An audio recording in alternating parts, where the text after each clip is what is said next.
Assalamualaikum and greetings to the honourable judges, precise timekeeper, fellow friends and members of the floor.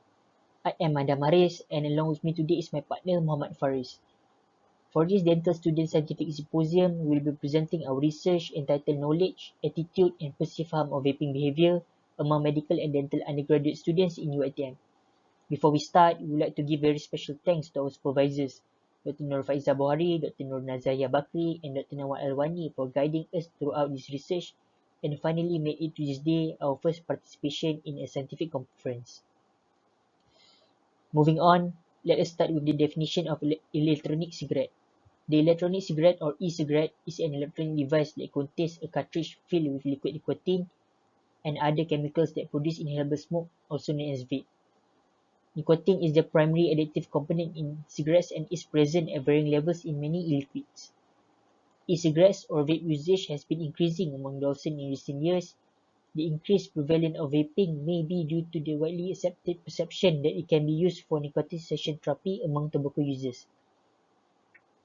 It is also worrying that adolescents will initiate this vaping behavior although they are not tobacco users, just to keep up with the trend of vaping and may ultimately lead to tobacco use.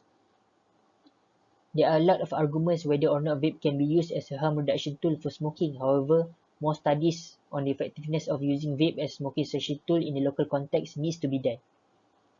Today, we are the future healthcare professionals.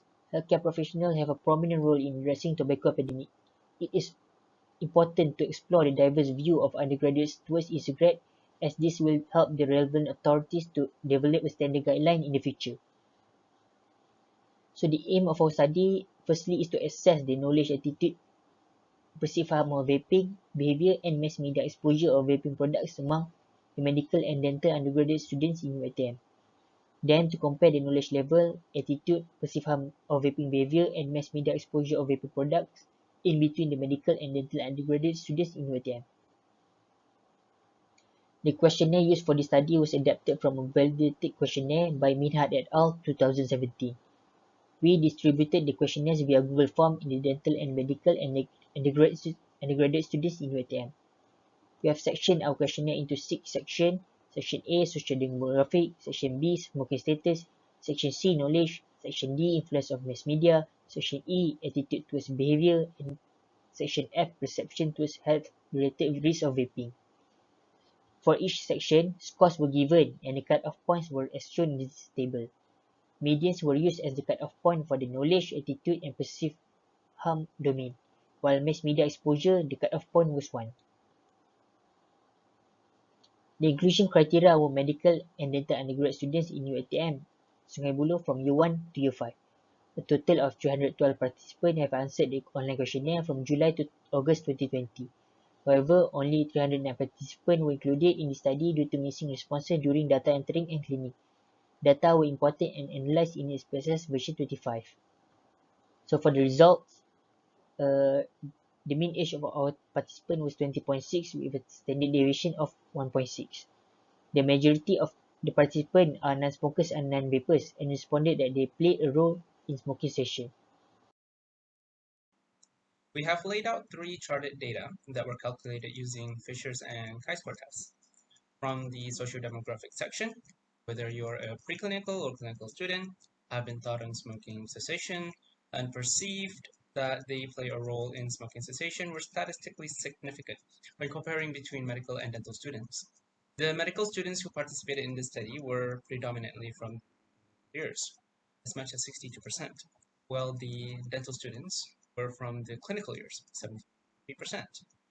55.3% of the dental students knew they played a role in smoking cessation in comparison to only 44.7% out of the medical students. Majority of both undergraduates believe that they play a role in smoking cessation in their future career.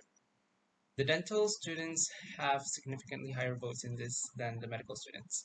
We find this so because our participants from the dental population are majorly clinical year students, which means they have more exposure to clinical settings and meeting up with patients, rationalizing this matter in a clinician's point of view. Majority of them also have been taught on smoking cessation in their course. In contrast, Most of our medical students that participated in our survey were pre-clinical year students, which explains their thoughts being recorded significantly higher and being unsure about their role in smoking cessation in their career later. Majority of them have not been taught on smoking cessation in their course. Next, we have Table 1 that compares 4 domains between the medical and graduates. First, knowledge level, attitude towards vaping behavior, perceived harm of vaping, and mass media exposure on vaping products. The p-values obtained were all more than 0.05, shows no statistical significance. Both dental and medical undergraduates have poor knowledge. Almost fairly distributed number of people with more and less favorable attitude towards vaping behavior perceive vaping as less harmful than smoking and have less mass media exposure on vaping. Next, moving on to Table 2, which shows the association of 2 pairs of data. First, knowledge level of e-cigarettes and perceived harm of vaping behavior among all participants. And second, association of attitude towards vaping and perceived harm of vaping behavior among all participants. Both groups have poor knowledge about vaping. However, there was no statistical significance for the association of knowledge level with the perceived harm of vaping. From the study, there was statistical significance for the association of attitude towards vaping behavior with the perceived harm of vaping. The group that perceived vaping as harmful are more likely to have less favorable attitude towards vaping behavior. In contrast, those who perceived vaping as less harmful have more favorable attitude towards vaping behavior. Majority participants finding themselves responsible to take part in smoking cessation in their future career.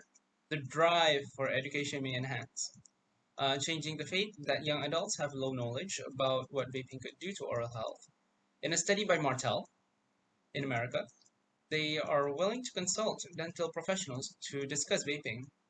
The findings from the study, where half of the medical and dental students perceived that vaping is less harmful to health, were similar to a local study conducted in Selangor among the general public, where the educated group mostly perceived vaping as less harmful than smoking and a useful tool for smoking cessation.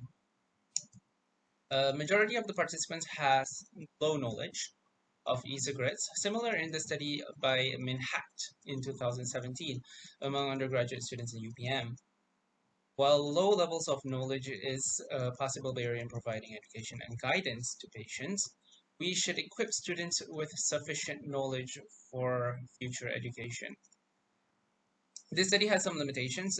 Participants were chosen from members of healthcare students, and as a result, they are more likely to give negative feedback on electronic cigarette use as a smoking cessation aid, resulting in social desirability bias. Small sample sizes restricted further analysis. In addition, the lack of comparison perceptions among medical and dental undergraduate students in UiTM who are currently using electronic cigarettes is another weakness and limits the full picture of the role that electronic cigarette may have.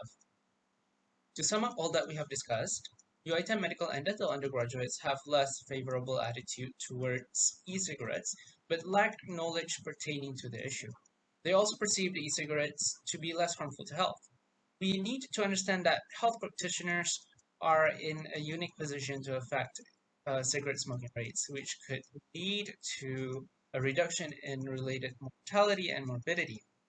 As a part of their role, healthcare professionals should prepare those involved in tobacco and e-cigarette consumption or dedicated to health sector to be supportive in smoking cessation. They are seen as experts with the most knowledge about health in the community.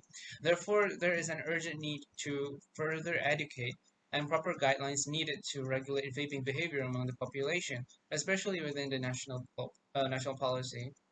That's all from us. We thank you.